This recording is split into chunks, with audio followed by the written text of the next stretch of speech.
What's going on, bottom line viewers? It's Mitch back here with another fantasy football stardom and situm, this time for week number 6 of the 2019 NFL season. Better late than ever. I'm here to give you my starts and sits for the quarterback, running back, wide receiver, and tight end positions this week here in week number 6. Before I get into my starts and sits, Gronk spike the like button, subscribe to The Bottom Line View for more NFL fantasy football videos just like this. Let's get right into the start and the sits with the quarterback position. Let's start off with a wild one. Case Keenum versus the Miami Dolphins. This is the only time of the year, the only time you want to start Case Keenum. But because there are a lot of bye weeks this week, you'll see a trend here that Case Keenum is going to be actually not the worst start in the world. He does play the worst team in football, the Miami Dolphins. The Dolphins rank second worst versus the pass in the entire NFL. They're allowing 3 touchdowns per game right now. Case Keenum is known to be a guy who will sling it and take chances. It's worth taking the chance on the guy who will take those chances in Case Keenum. Kyler Murray versus the Atlanta Falcons. If you watch the game versus the Texans, they were giving up free touchdowns, basically. Kyler Murray, hopefully he can pick up a couple of those free touchdowns. Atlanta has allowed the 4th most points to the quarterback position. They have allowed an average of 317 yards in the last 3 games. Dak Prescott versus the New York Jets. Dallas has matchups at wide receiver everywhere, whether it's Michael Gallup, Amari Cooper on the outside that I think Dak can take advantage of in this game.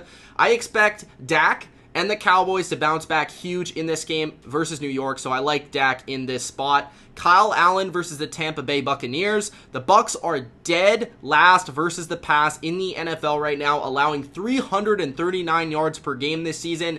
Last time they played, Cam Newton played, injured. He admitted it. And there were a lot of open receivers that Cam simply could not hit. I expect Kyle Allen to not miss those receivers this time around.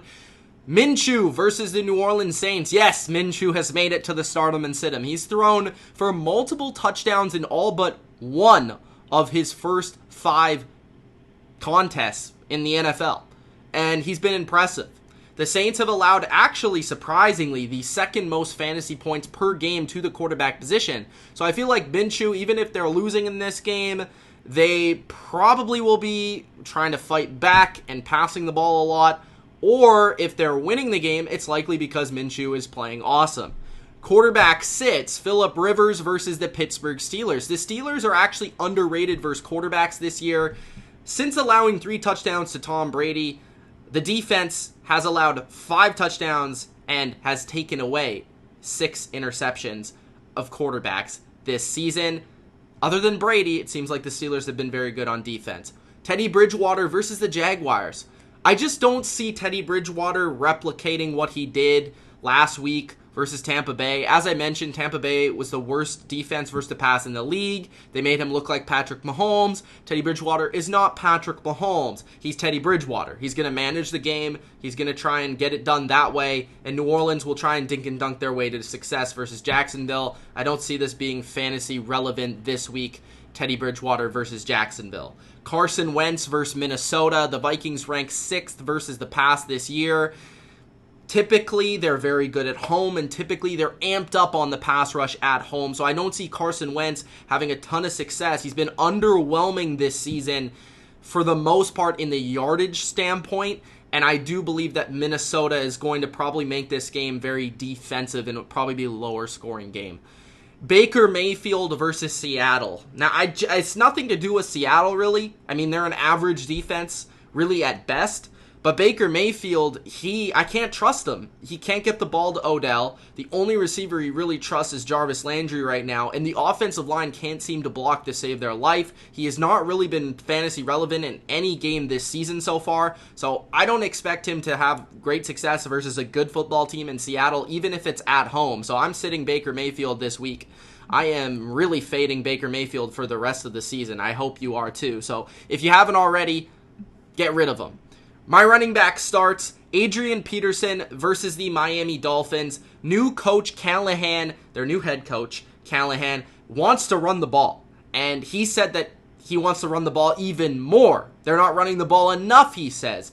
Well, Miami, they're dead last versus the run, so Adrian Peterson should have a good game in this one. Carlos Hyde versus Kansas City. Did you watch the Colts game? Did you watch Sunday Night Football? The Colts ran the ball down Kansas City's throat. If Bill O'Brien watched that game, and if he is smart, he will do the same with Carlos Hyde. Damian Williams versus Houston. Houston has allowed the most receptions to running backs this year with 45. Now, Kansas City does not want to run the ball, so Damian Williams, he might get 8-9 carries on the ground, but don't expect that to be where he makes his money. I expect it to be in the reception, in the yardage receiving category, not the rushing category. Mark Ingram versus Cincinnati. Cincinnati is second to last against the run this season. They allowed 266 rushing yards last game. I expect Baltimore to pound it a ton, especially when they're up in this football game.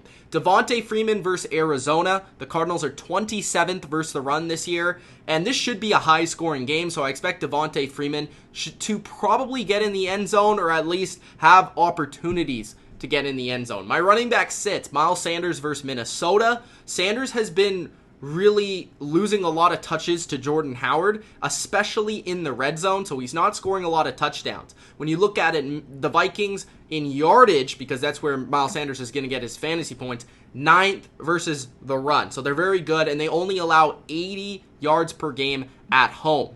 Mixon versus Baltimore. The Ravens ranked 10th versus the run this season. Mixon has really had nowhere to run all year, so I don't expect it to start versus a big Baltimore front. Royce Freeman versus the Titans. Freeman hasn't really been efficient or as efficient as Phillip Lindsay, and he hasn't really scored a lot of touchdowns this year. I don't expect that to happen versus the 10th best rushing defense in the league. The Titans, they've only allowed 85 yards per game over the course of the last 3 games on the ground. Shady McCoy versus Houston. The Chiefs last game, they did not run the ball with one running back inside their opponent's 45-yard line. So against the Colts, they decided not to run the ball at all with a running back inside the 45-yard line. They only did it with Hardman, who is a receiver. So Shady McCoy, if you're hoping for a touchdown, if you're hoping for red zone activity, likely not to happen this week versus Houston. Houston is a good rush defense. They are in the top 10 in that category. Wide receiver starts. Will Fuller versus Kansas City. He had his breakout week last week.